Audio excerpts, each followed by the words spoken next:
Horacio Estudillo de la Vega, doctor en ciencias en la especialidad en biomedicina molecular. Estás teniendo verdaderamente un auge muy importante después de tanto tiempo de investigaciones. Vienes llegando, me decías, fuera del aire de Chicago, ¿verdad?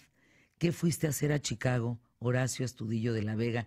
Acuérdense de este nombre, porque él, en el tema oncológico y la medicina genómica personalizada, la molecular que hablábamos hace un momento, él es el mero mero en México, ¿eh? Pero a ver, vienes de Chicago, ¿qué fuiste a hacer? Gracias, muchas gracias, Fernanda. Pues mira, el Congreso Mundial de Cáncer, que más grande del mundo, se realiza en la ciudad de Chicago. Cada año asisten casi 50,000 asistentes, personas que atienden este congreso. Y hay un área de presentación que se seleccionan a las compañías más representativas del mundo en el tema oncológico. Y por cuarto año consecutivo somos la única empresa de América Latina que tiene presentación y participación en este evento.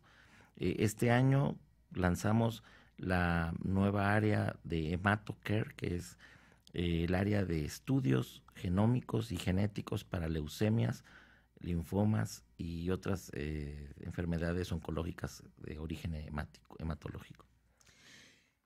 A ver, ¿qué has investigado? ¿Qué le estás aportando a la salud de los seres humanos, sobre todo en relación al tema de cáncer? El día de hoy tenemos la ventaja de poder ofrecer estudios genético-moleculares a los pacientes con diferentes tipos de cáncer para poder personalizar su tratamiento, esto evidentemente antes de iniciarlo. Esto se ha demostrado en múltiples estudios a nivel global que optimiza el beneficio al paciente, permite lograr incluso curaciones y permite también alargar la vida con una calidad excepcionalmente buena. La calidad de vida hoy del paciente oncológico correctamente tratado, de acuerdo a su perfil genético y molecular, tiene un beneficio extraordinario en su salud y en la respuesta al tratamiento. Además de que este tipo de estrategias optimiza el uso de los recursos para evitar que el paciente no sea, en algunos casos, sobretratado y en otros casos maltratado. ¿Por qué se llega tarde a los diagnósticos, Horacio? Me parece que ese es el problema fundamental. Esta es una pregunta muy buena y muy importante, Fernanda. El problema que tenemos es, primero, en nuestra demanda de servicios de salud. Estamos en un momento histórico muy importante porque la demanda de los servicios oncológicos es demasiado elevado. Cada año se estima que al menos puede estar creciendo solo en nuestro país un 15% en nuevos casos. A nivel global, estas cifras son potencialmente más dramáticas en algunos países. Incluso se habla que en los últimos 5 años el incremento ha sido tan severo a nivel global. ¿De cáncer? De cáncer, de los casos de cáncer, de que estamos hablando de más de un 40% de cada caso. ¿En aumento? En aumento en los últimos 5 años. ¿Cuáles son los motivos para un aumento tan brutal, tan brusco, tan significativo, ¿no? Hay muchos factores, Fernanda. Los principales son el estilo de vida, ¿no? Hoy está cada vez más claro que una vida con todos los inconvenientes que tiene hoy el tener un estilo de vida apresurado, con trastornos en la alimentación, con trastornos en la nutrición particularmente, o en la exposición a factores de riesgo como es la radiación solar, como es el tabaco, como es la contaminación, como es incluso la exposición a ciertos agentes radioactivos. Todo esto en general, y el estado metabólico, que juega un papel súper importante. Hoy la relación que existe entre metabolismo y cáncer es tan estrecha y tan importante que el metabolismo gobierna nuestras funciones primarias, como es la inmunidad, como es la respuesta a los agresores físicos del medio ambiente, y todo esto se enmarca pues con una nutrición y un estilo de vida que permita mantener un nivel de control de peso, ejercicio físico, etcétera. Horacio, una amiga mía que luego es muy certera en sus comentarios, dice que parte del estrés generado por el ser humano es lo que lo ha llevado a tener más, es lo que genera que haya más cáncer. Y entonces yo te pregunto a ti, que eres el especialista. Hoy el estrés se puede medir con una química de laboratorio y te dan una cosa que se llama cortisol. ¿Estamos? Si tu cortisol es muy alto, tus niveles de estrés son altos. Si estás con un cortisol estable, pues es como el tipo el colesterol, ¿no? Depende de tu alimentación. Ahí se refleja el estrés. ¿Hay relación de aumento de cáncer por cortisol elevado? ¿O no está estudiado eso todavía? La relación que mencionas es muy legítima y tiene fundamentos bioquímicos muy, muy sólidos. Desafortunadamente, y como bien lo mencionaste, la elevación de estrés o el aumento en los niveles de estrés genera aumentos en la sangre de niveles de cortisol.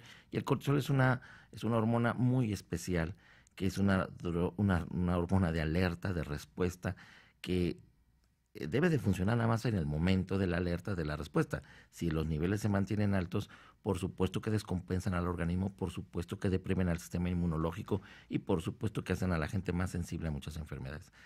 En realidad, un estudio que nos permitiera identificar que los niveles altos al paso del tiempo fueran factores de riesgo no existe como tal todavía, pero porque habría que hacer un seguimiento de años.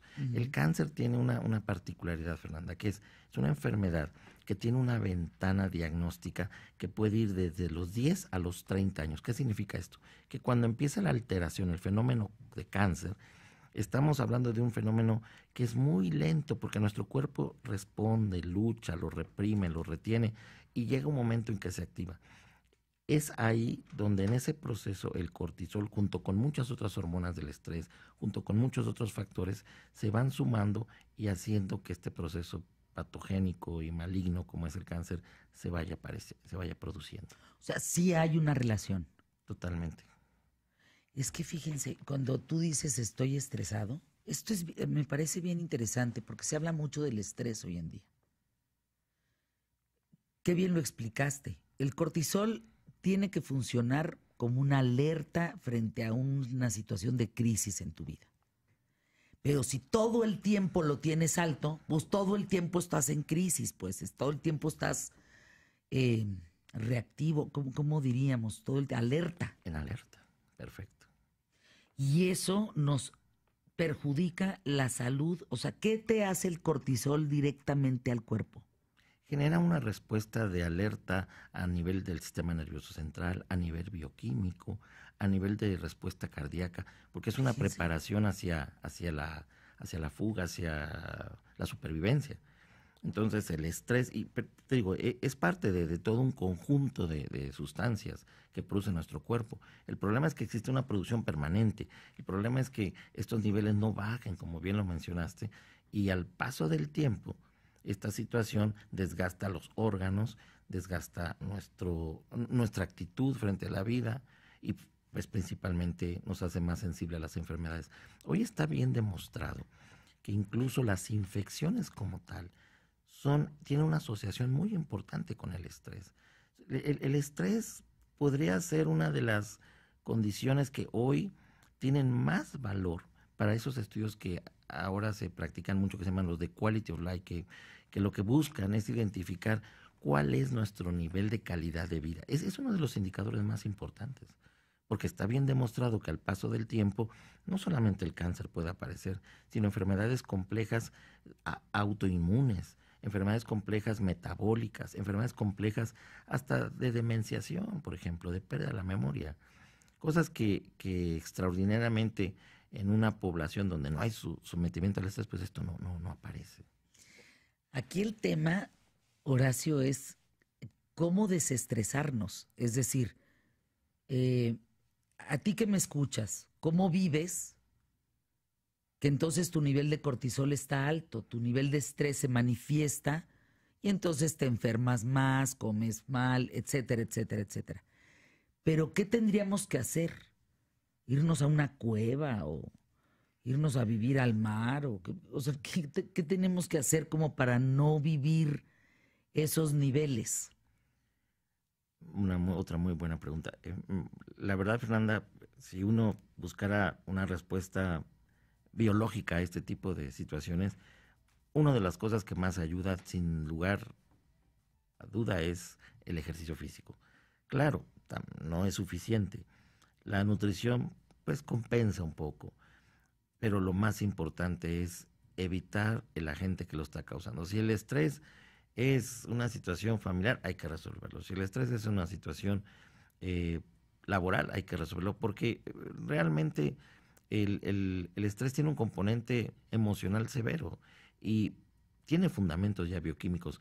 Hace muchos años, en el año 86, se hizo una reunión en Nueva York, en la Academia de Ciencias de Nueva York, donde hablaron de algo que habían encontrado, que era la conexión entre el cerebro y las células productoras de anticuerpos, lo cual mediaba hacia una respuesta de que la propia inmunidad dependía también del aspecto emocional. Hoy esto es perfectamente conocido, reconocido y aceptado. O sea, de tus emociones te enfermas. Totalmente.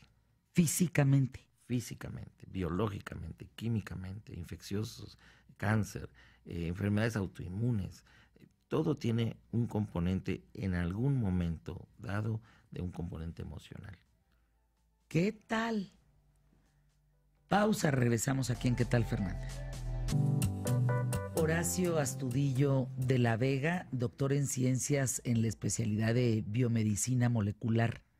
Tú tienes una clínica en México. Ahí, ¿qué haces estudios? Me estabas diciendo en el corte comercial que haces estudios para detectar, entiendo, la posibilidad, si a futuro vas a tener cáncer o cómo son esos estudios. Sí, nuestra empresa, Fernanda, hace una serie de estudios que hemos ido implementando, donde hoy tenemos 36 pruebas genético-moleculares que complementan y ayudan a la decisión terapéutica del médico oncólogo de manera certificada tanto en Europa como en Estados Unidos. Pero en paralelo a esto, tenemos pruebas que permiten hoy identificar, por ejemplo, la susceptibilidad genética de una persona con antecedentes heredofamiliares a cáncer, si realmente hay un componente genético que la predisponga. El hecho de ser portador de una mutación genética heredada por linaje familiar nos expone a un riesgo de un 80% de padecer cáncer, lo cual es muy alto, porque en población abierta, alguien que no tiene estas alteraciones genéticas heredadas tiene un 30%, ya por el hecho de vivir, ¿no?, en una ciudad como esta. Pero pero ya el tener una alteración sube a un 80%. Esa predicción se puede hacer hoy en día. Al menos nosotros ya trabajamos con 30 genes que evalúan más de 19 síndromes genéticos heredables de cáncer. Y por otro lado, otra prueba que impulsamos y que costó 2 años de desarrollo científico en nuestro laboratorio fue la prueba de nutrición y genética. ¿Qué significa esto? Como lo mencionábamos al principio y también tú certeramente lo mencionaste, el componente emotivo lleva un componente también metabólico y el componente metabólico tiene una base nutricional. Nuestra sensibilidad a ciertos alimentos es también una causa que puede condicionar a una enfermedad que en un primer tiempo, Fernanda, puede ser psicosomática, o sea, la mente sobre el cuerpo, pero también puede ser somatopsíquica. ¿Qué significa? Que el cuerpo altera el pensamiento. Es a veces importante, por ejemplo, en los diabéticos que están mal controlados, sus extraordinarios cambios de humor, su irritabilidad excesiva. Ahí hablamos de una enfermedad que se vuelve del cuerpo hacia la mente, a diferencia de una enfermedad donde el estrés también altera el metabolismo. Entonces, las enfermedades pueden ir en reversa. Por eso también hoy el metabolismo y la nutrición tienen mucho valor. Nosotros desarrollamos una prueba genética que evalúa en nuestros alimentos mexicanos, en 350 tipos de alimentos mexicanos, cuál es tu sensibilidad en base a tu genética para qué alimento te puede metabolizar tu cuerpo bien y cuál no. Y esta es una base muy importante porque es lo que puede explicarnos por qué subimos de pronto mucho de peso, por qué de pronto tenemos malestares gastrointestinales permanentes. Y no solo eso, también medimos la genética de las vitaminas y minerales, que esto que nos permite definir quién verdaderamente necesita suplementarse la vitamina C porque genéticamente no la sabe preservar o no la sabe metabolizar, quién verdaderamente necesita la vitamina B, y porque una suplementación vitamínica tiene 80 vitaminas, pero en realidad son microdosis, cuando en realidad una persona puede estar necesitando solamente B y todas las demás no las necesita. Y fíjense que hay un gran consumo de vitaminas hoy en día, ¿eh? Y de minerales, que yo digo, ¿cómo le gastan dinero? No saben ni siquiera si las necesitan y las van a acabar orinando. Entonces, pues orinas el dinero en ese sentido, ¿no? Porque no todo el mundo necesita vitamina C, no todo el mundo. En las mañanas yo conozco gente que se levanta y se mete en 30 pastillas. Y dices, pues no será mejor comer bien. Digo, porque hasta pastilla de nopal, de ajo, pues cómete el nopal y el ajo, ¿no? Naturalmente. De manera natural, no te metas pastilla. No sé, creo que ahí, ojalá algún día podamos hacer un programa de eso, de la cantidad que se gastan en vitaminas, minerales, en pues tanta cosa que no saben ni siquiera si lo necesitan. Si lo necesitan, qué bueno que lo toman. Pero si no. Esa es una extraordinaria observación. En realidad tenemos ese problema ahora, o no en México, en el mundo. Sí. La cantidad de suplementación que existe de manera irrestricta y al paso del tiempo, cuando no hay control en eso, también hay afectación de órganos, hígado, riñón, corazón, y no lo sabemos o no lo sabemos distinguir hasta que pasó el tiempo y de pronto aparecen los problemas metabólicos. Por acá me surgen varias dudas al escucharte, Horacio Astudillo. ¿Se enferman igual de cáncer las personas que viven en nivel mar que en ciudades? O sea, puede haber ciudades a nivel mar, me explico, pero me refiero a estas ciudades contaminadas, donde están lejos del mar. O sea, estando en el mar, que no te enfermas igual de cáncer.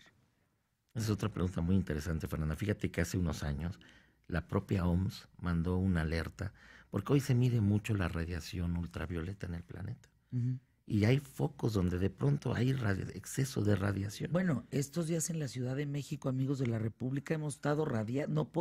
Está en chino salir, pues. Y eso, Fernanda, en un estudio que hicieron, demostraron que podría tener, el estudio estaba muy fuerte, podría tener implicaciones en la aparición del cáncer de colon, la exposición a niveles de radiación ultravioleta, porque lo habían demostrado en una parte del cono del planeta, en el cono sur. O sea, la gente del cono sur por radiación se enferma más de cáncer de colon. Así es. Y lo explicaban de una manera, digo, fue un estudio muy serio, ¿no? Muy serio. Esto obviamente lo conocemos, digo, Australia es el país número 1 en cáncer de piel, es el número 1. Algunos dicen, no, pues que la gente es muy blanca ya, pues no, el tema es la exposición que hay a los niveles de radiación solar. El viajar en aviones mucho, también lleva radiación cósmica, que eso es otro nivel de radioactividad que afecta a nuestra estructura genética. La exposición a ondas electromagnéticas de alta frecuencia también ha estado implicada en este tipo de situaciones y se sigue discutiendo este tema, incluso para tumores de origen del sistema nervioso central. Evidentemente, el cáncer es una enfermedad es una enfermedad bien llamada de las complejas, igual que la diabetes, igual que el Alzheimer, que el Parkinson, porque la participación de factores que llevan a estas enfermedades son en conjunto, son exposiciones, son estados metabólicos, son estados físicos, son estados sociales hoy en día. Híjole, qué complicado. Fíjense que nunca habíamos tenido una plática así en relación al cáncer. Como que normalmente se pregunta lo mismo sobre el cáncer, pero ¿qué está pasando? Que, oigan, cuando te dicen que a nivel mundial aumentó 40% la estadística de gente con cáncer, ay caray, es muy representativo. ¿Qué estamos haciendo? Hay una referencia muy buena, Fernanda, del doctor José Baselga. Yo, en mi opinión, creo que es el oncólogo más importante hoy en día en los Estados Unidos. Director del Memoria, Pepe Baselga, José Baselga, director del Memoria en Nueva York. del Sloan Kettering Cancer Center en Nueva York, que él alertó desde hace un año que las cifras eran más dramáticas en cáncer de lo que parecían ser. Es una nota que incluso se dio la vuelta al mundo, porque habíamos rebasado ya incluso las predicciones de hace 5 años de los niveles de cáncer que iba a haber. Y no es eso solo, Fernanda, lo que viene. Tenemos un problema muy grave, que es que no estamos haciendo diagnóstico temprano. Ese es algo grave porque... Es que no hay políticas preventivas, pero eso depende de nosotros. En nuestro país se diagnostica en más del 80% en etapas avanzadas el cáncer. Las posibilidades de curación son menores, porque hoy el cáncer es tratable y es curable. Por supuesto que puede ser. Ya, hoy el cáncer ya no es una condena de muerte. Fíjate, una cuenta que se llama En Defensa Propia. Oye, Fer, les recomiendo a ti, al doctor, a todos, un libro que se llama La Biología de la Creencia, de Bruce Lipton, que es una maravilla. Horacio, ven más seguido, porque ¿cómo se llama tu empresa? Te pregunta Majo. Se llama Nanofarmacia Diagnóstica. Híjole, es que... A ver, ¿y los datos, el teléfono, tu correo, Horacio Astudillo? El teléfono de la empresa es el 52 64 28 15. Y les dejo mi correo electrónico, que es hastud, como se oye, como si fuera H de Horacio, Astudillo hasta la D de dedo, número 2, hastud2, @gmail.com. Y el teléfono nuevamente, por favor. 52 64 28 15. Pregunta antes de despedirnos. Dice Juan, oye, Fer, pero entonces, ¿cómo? O sea, si el cáncer, debido a este estudio, sí tiene que ver con los problemas psicoemocionales, ¿y entonces qué onda con el cáncer en los niños? El cáncer de los niños es un cáncer muy complejo y muy dramático, desafortunadamente. En los niños tenemos un componente muy importante hereditario. Los niños ya vienen gestando desde su formación embrionaria, muchos de ellos, no todos, un cáncer. Otros de ellos un proceso infeccioso, como es el caso del virus del papiloma en los niños con retinoblastoma o tumores de retina que nacen con el tumor. Y otro también a la exposición a agentes carcinogénicos, como son los tumores, algunos del sistema nervioso, de niños que se exponen a radioactividad durante su formación embrionaria. Y otro grupo más, que pueden ser aquellos que usaron sustancias que pueden corromper el material genético. Regresa, Horacio. Creo que tenemos que hablar más de este tema aquí en ¿Qué tal, Fernanda? Gracias por estar con nosotros. 52 64 28 15, hastud2 @gmail.com.